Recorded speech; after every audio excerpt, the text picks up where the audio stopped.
Hello everyone, I'm here with Lola. We've just done our run and we stopped by this tree.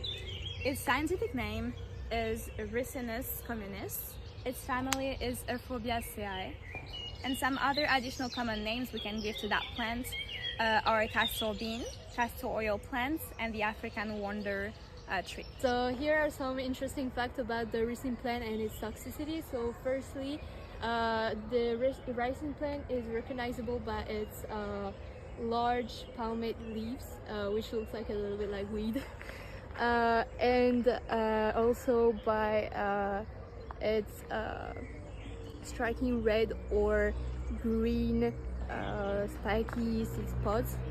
So it's native to tropical and subtropical region, but it's also cultivated worldwide as an ornamental plant.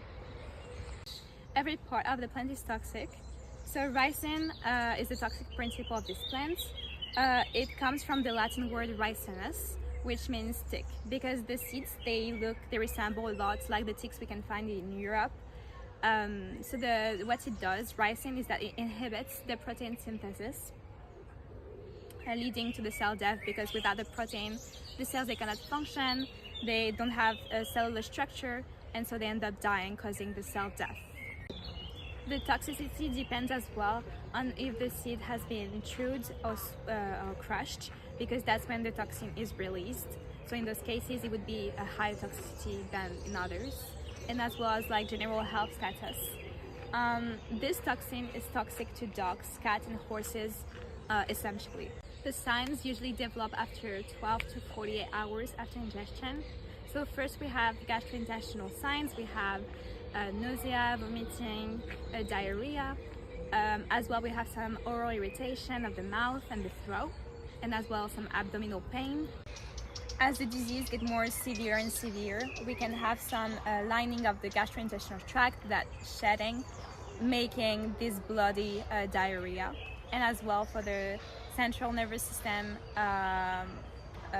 depression, we have as well some convulsions, tremors, loss of coordination, that all lead to like coma and death. So because of its extreme toxicity, the ricin plant has been used as a biological weapon. So even handling the seeds or all the part of the plant without proper protection can be very dangerous. And like we said, the ricin is like one of the most poisonous substances known by man. So despite its toxicity, ricin has potential therapeutical applications.